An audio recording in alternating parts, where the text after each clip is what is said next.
नमस्कार। हम मौजूद हैं हर हाल में आपकी आवाज़ बनकर, बेखौफ आज़ाद आवाज़।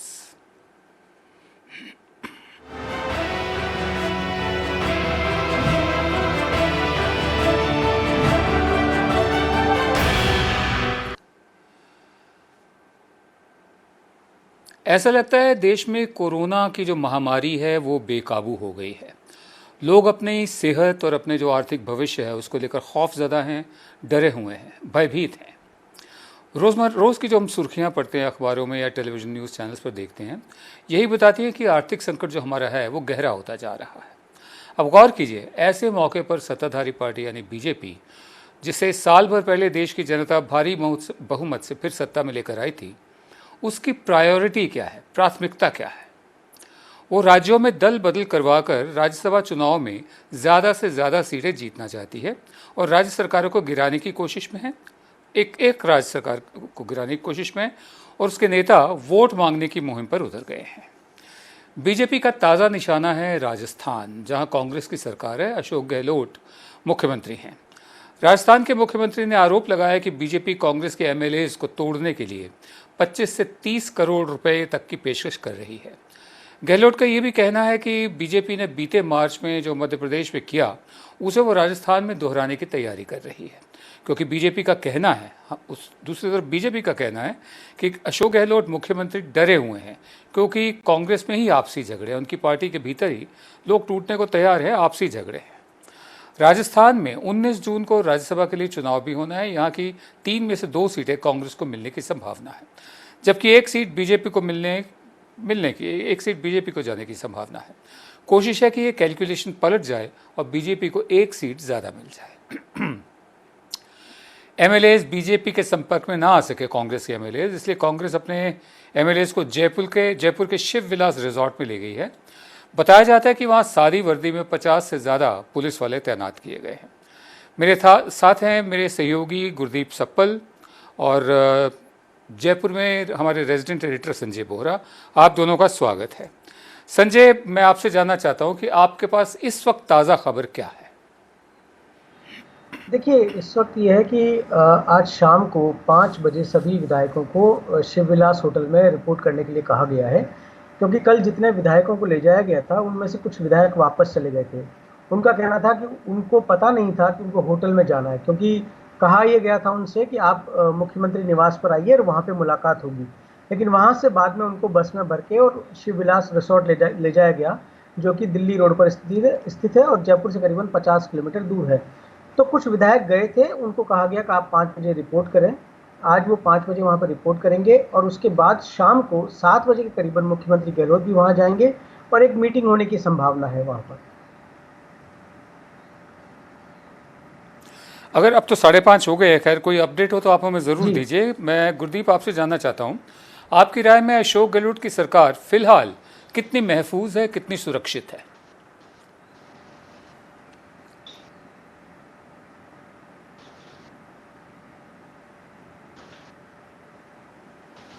गुरदीप, मेरी आवाज़ सुन पा रहे हैं आप? लगता है गुरदीप से हमारा संपर्क नहीं।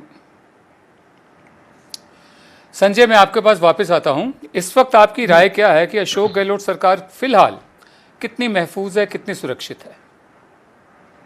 विनोद जी, मेरा मानना ये है, शुरू से जब से ये दिसंबर 2018 में चुनाव हुए थे, अगर कांग्रेस की कोई भी सरकार सबसे ज़्यादा सुरक्षित है 3 राज्यों में, यानी जो मध्य प्रदेश, छत्तीसगढ़ और राजस्थान थे, तो उसमें छत्तीसगढ़ के बाद राजस्थान का नंबर था। क्योंकि यहाँ पे दरअसल कांग्रेस के पास भले ही पूर्ण बहुमत नहीं आया था, लेकिन बीजेपी के पास जो विधायकों की संख्या थी वो बहुमत से 28 पीछे है। तो अगर आप 28 विधायक आप कांग्रेस के मान लीजिए तोड़ भी ले, तब भी आप स्थायी सरकार तो बना नहीं सकते हैं। फिलहाल तो वो 28 विधायक तोड़ना ही बहुत बड़ी बात है।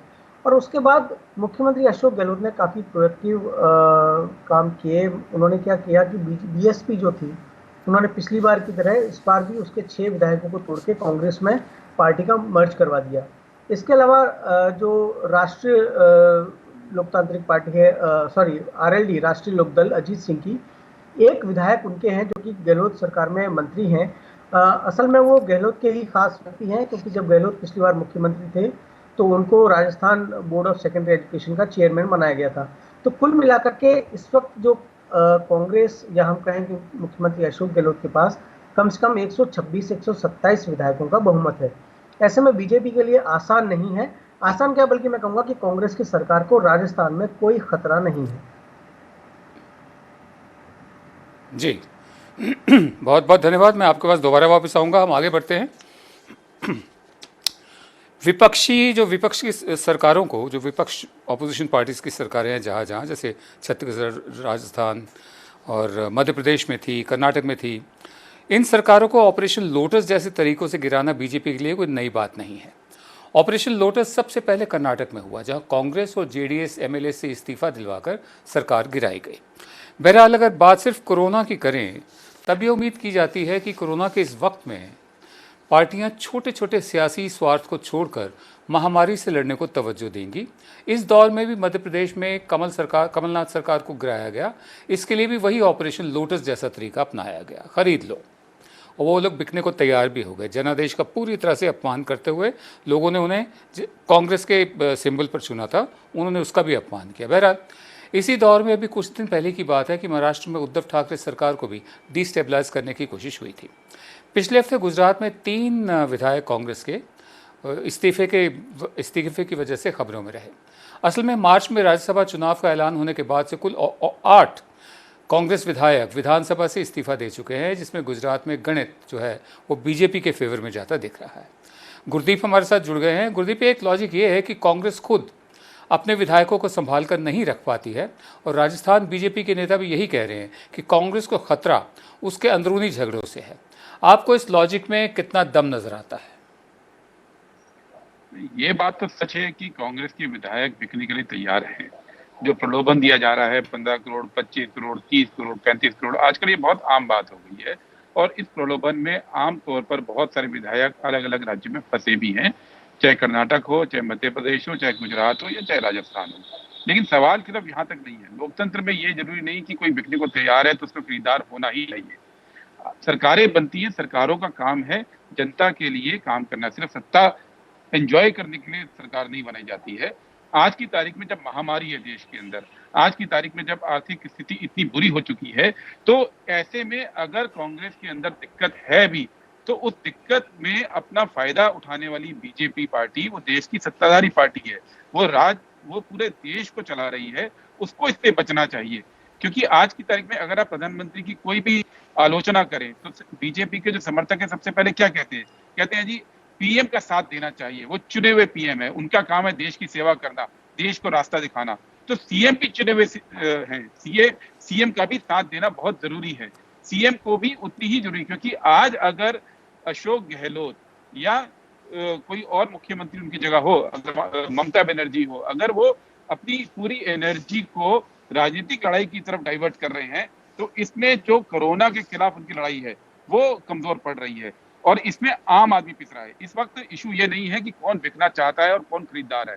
इस वक्त खास तौर पर इशू ये है कि आम आदमी के हित में क्या है, और आम आदमी के हित में ये है कि सरकार की पूरा का पूरा ध्यान इस वक्त महामारी से लड़ने में और अर्थव्यवस्था को पटरी पर लाने के लिए होना चाहिए।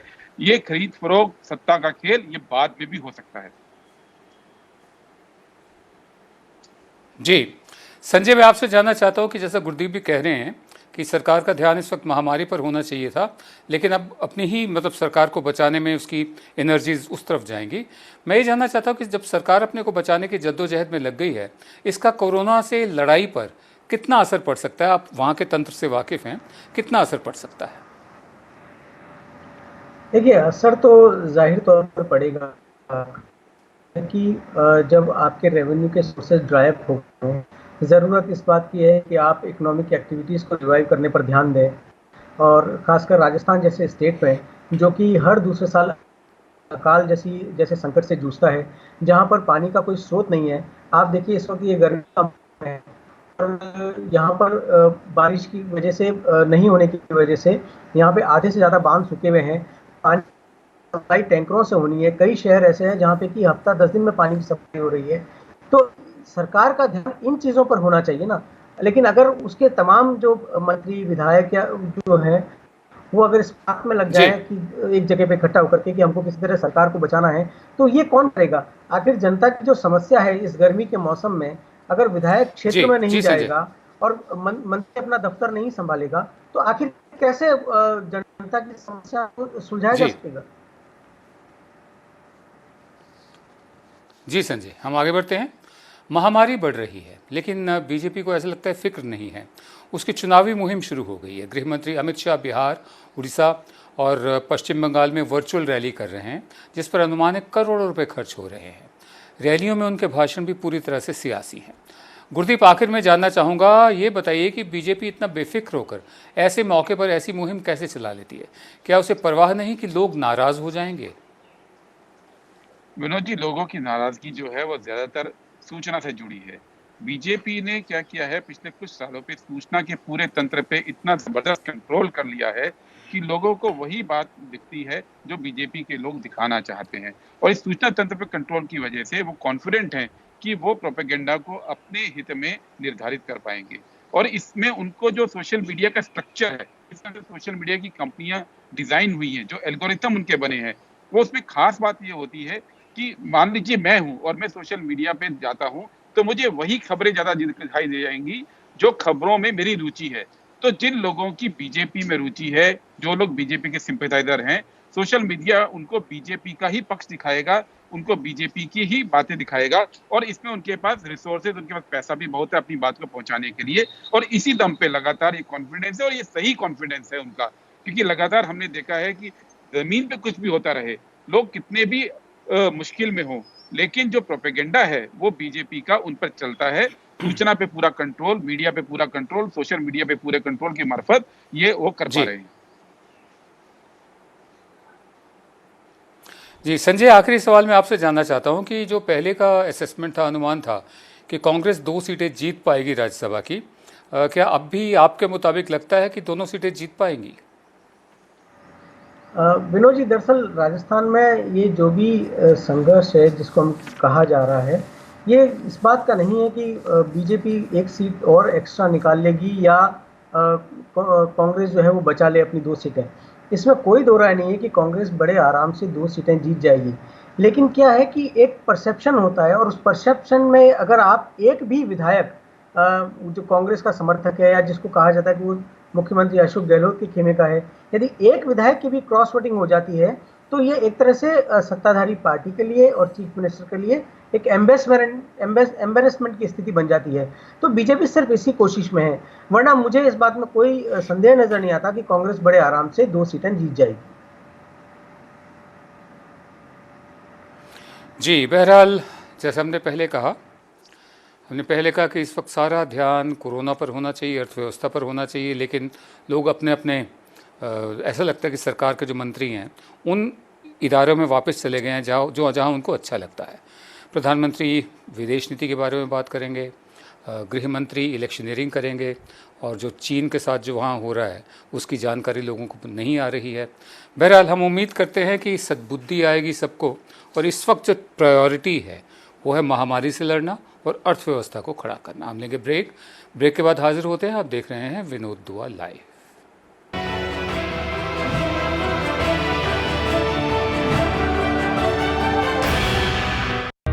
सपने सच तब होंगे जब आप सपने दिखना शुरू करेंगे। ये शब्द हैं उस शख्सियत के जिसके सपनों ने दी इस देश को एक नई उड़ान, डॉक्टर APJ अब्दुल कलाम। और ऐसे ही हर स्टूडेंट के सपने पूरे करेंगे हम, under best guidance of expert faculty team. Admission open in science and technology, humanities, social science, arts and sports. Doctor APJ Abdul Kalam university, Indore. For the details, contact 1800-300-26072. SRK University, not just a name, but a gate to your success. Extraordinary placements, expert faculty, advanced infrastructure. SRK University, excellent education, modern learning. Courses offered: engineering, MBA, pharmacy, agriculture, dental, homeopathy, nursing, law, BSc, MSc, BCom, MCA, and many more. SRK University, where education becomes better. Admissions open. Call 70241 44981 or visit www.srku.edu.in. Stream कोई भी हो, best career option के लिए है Bhabha university. Best faculty, world class infrastructure, scholarships, high tech labs, 27 acre of lush green campus, hostel facility, admissions open for engineering, pharmacy, dental, computer application, management and agriculture. Bhabha University at Hoshangabad Road, Bhopal. Call 91650 25500. Rajasthan की धरती, राजस्थान के लोग, सत्ता के गलियारे या मुद्दों की बात, राजस्थान पर हर रोज होगी हमारी नजर। रोजाना सुबह और शाम 7:30 बजे स्वराज राजस्थान।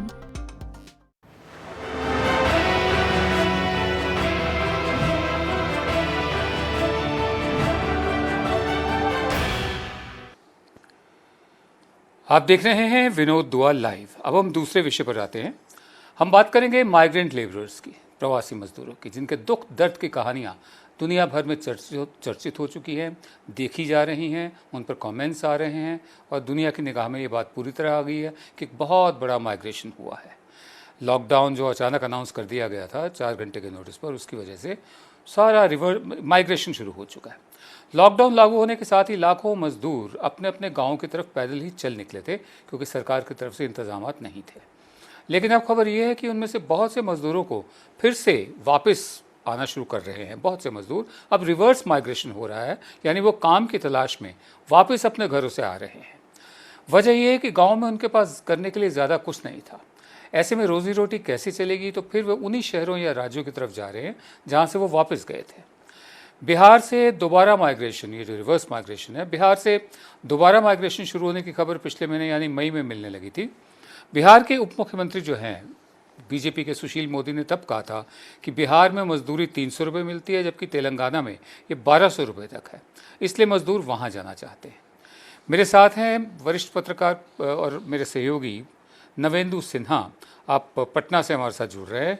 नवेंदु, मुझे एक बात बताइए, क्या आपके पास बिहार से ये रिवर्स माइग्रेशन की खबरें हैं?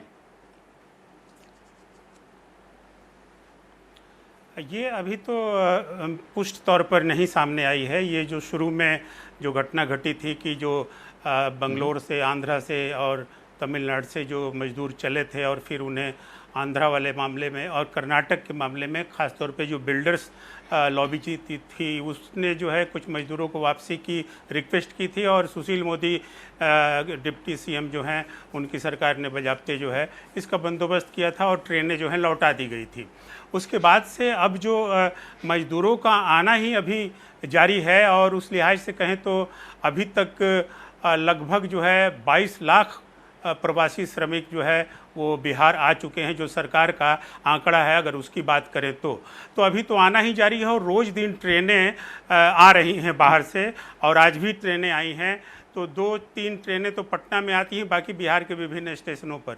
उस लिहाज से अभी तक जो है बताया ये जा रहा है, सरकार जो ब्रीफिंग कर रही है उसमें 1,500 से ज़्यादा श्रमिक ट्रेनें जो हैं अब तक बिहार आ चुकी हैं और ये सिलसिला लगातार जारी है। तो अभी रिवर्स माइग्रेशन की स्थिति पुष्ट तौर पर नहीं पता चली है। अलबत्ता नीतीश कुमार लगातार जो है, जो लोग बैठे हैं गांव में, जो लौट आए हैं, उनके रोजगार के प्रबंध करते, यानी कि उस पर बातें करते, प्रोग्राम तय करते अफसरों के सामने, ये जरूर दिखाई सुनाई देते हैं। लेकिन ऐसी कोई अभी ठोस जानकारी नहीं मिली है। विनोद जी जी, ये ज़्यादातर प्रवासी मजदूर जो हैं जिनका जिक्र हो रहा है उत्तर प्रदेश, झारखंड और मध्य प्रदेश से हैं।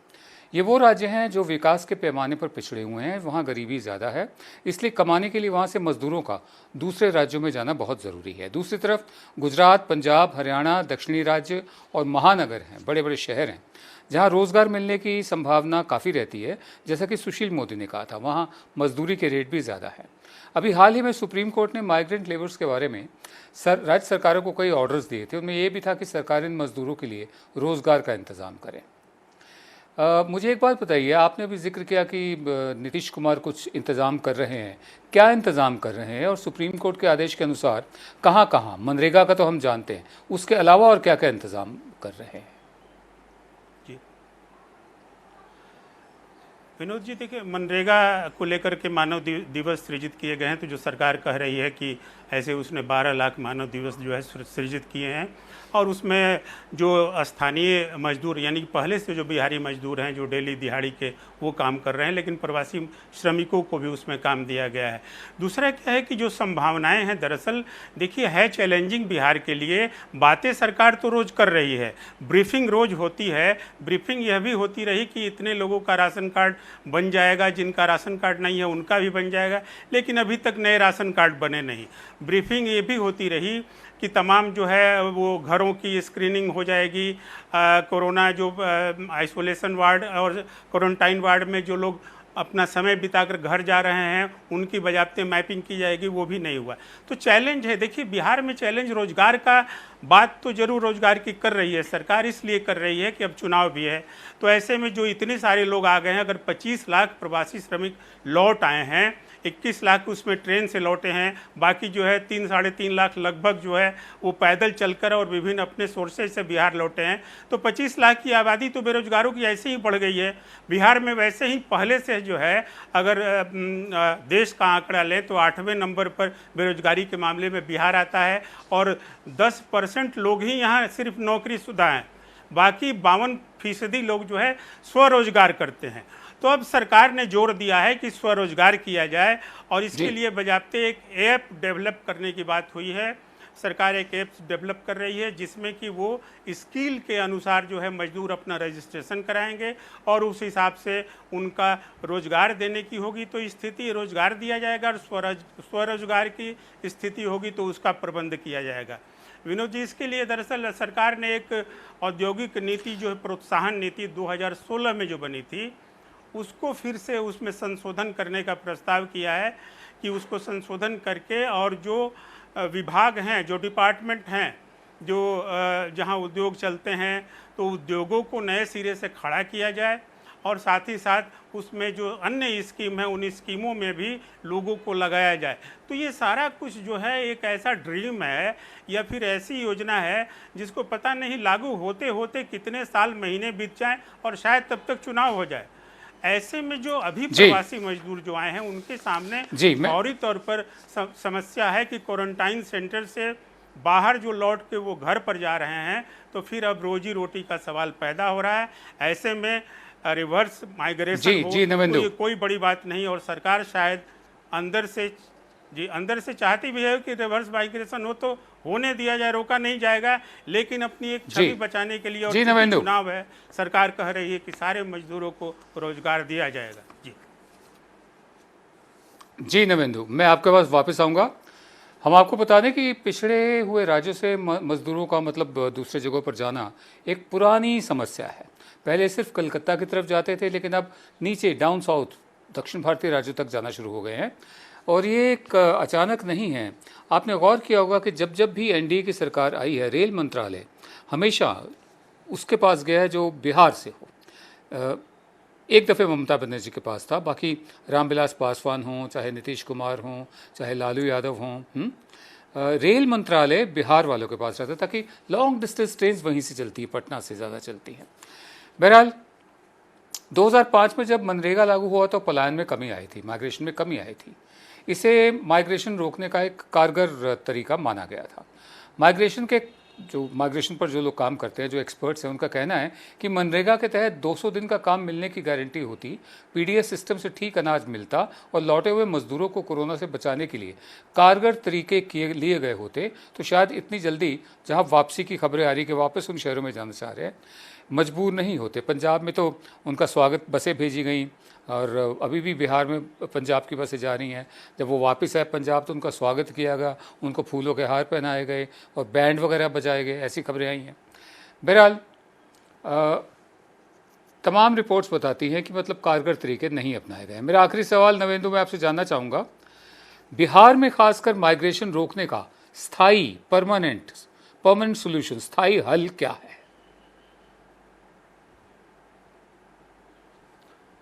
विनोद जी, देखिए, इस अस्थाई हल के बारे में दुखद ये है कि बिहार की सरकारों ने अब तक जो है इस पर ध्यान नहीं दिया। देखिए, बिहार की जो पूरी इकोनॉमी है वो प्रोडक्टिव इकोनॉमी नहीं है, वो बेसिकली सेल और बिजनेस इकोनॉमी है, और उस आधार पर जो है बिहार का रेवेन्यू अर्न होता है। तो ये प्रोडक्टिव इकोनॉमी की तरफ जब तक बिहार नहीं बढ़ेगा, वो जो है, जो कृषि प्रधान राज्य है बिहार, और कृषि प्रधान राज्य होने के नाते जो कृषि संसाधन है उसके जरिए जो है उत्पादकता नहीं बढ़ाई जाएगी, उद्योग धंधे नहीं लगेंगे, तो शायद बिहार के लिए रोजगार सृजित करना सिर्फ चुनौती नहीं, असंभव है। तो ऐसी स्थिति में जो फिर इंफ्रास्ट्रक्चर के काम हैं, बिल्डिंग कंस्ट्रक्शन के काम हैं, ऐसे ही कई काम हैं, यानी कि पूरी इकोनॉमी जो है एक ठेके पर चलती हुई इकोनॉमी वो बिहार में बनी हुई है। और ये इकोनॉमी जब तक रहेगी तो एक अस्थायी भाव ही रहेगा रोजगार का कोई परमानेंट सोल्यूशन नहीं निकलने वाला है।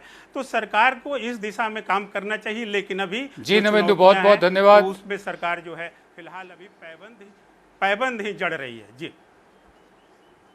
जी बहुत बहुत धन्यवाद आपका। मैं आगे बढ़ता हूँ। फ्रांसिस फुकुयामा दुनिया के बहुत मशहूर पॉलिटिकल साइंटिस्ट हैं। 1991 में सोवियत यूनियन के बिखरने के बाद उन्होंने एंड ऑफ हिस्ट्री नाम की किताब लिखी थी, जो दुनिया भर में चर्चित हुई। अब फुकुयामा ने अमेरिका की जानी मानी पत्रिका फॉरेन अफेयर्स में the pandemic and political order नाम से एक लेख लिखा है। इसमें उन्होंने कहा है कि कोरोना से निपटने में कुछ देशों का प्रदर्शन दूसरों से बेहतर रहा है। उनके मुताबिक ये इससे तय हुआ है कि किसी देश में शासन तंत्र में, किसी भी देश का जो शासन तंत्र और सरकार दोनों कितने क्षमतावान हैं। मैं स्टेट और सरकार को अलग कर रहा हूँ, बिकॉज पुरानी कहावत है कि governments come and go, state never dies. सरकारें तो आती जाती रहती हैं मुख्तलिफ पार्टियों की, लेकिन जो शासन तंत्र होता है वो हमेशा बना रहता है। तो ये तय हुआ कि किसी देश में शासन तंत्र कितना क्षमतावान है और सरकार कितनी क्षमतावान है, वहाँ समाज में आपसी भरोसे का माहौल कैसा है, वहाँ की लीडरशिप कैसी है। जिन देशों में सरकारी मशीनरी ठीक से काम नहीं करती, जहाँ का समाज पोलराइज्ड है और लीडरशिप की क्वालिटी अच्छी नहीं है, उन देश के लोगों को महामारी और इसकी वजह से आई आर्थिक मुसीबत की ज़्यादा मार झेलनी पड़ रही है। अब हम अपने देश का हाल देखकर अंदाज़ा लगा सकते हैं कि हम किस श्रेणी में आते हैं, जहाँ काम बेहतर हो रहा है या नहीं हो रहा।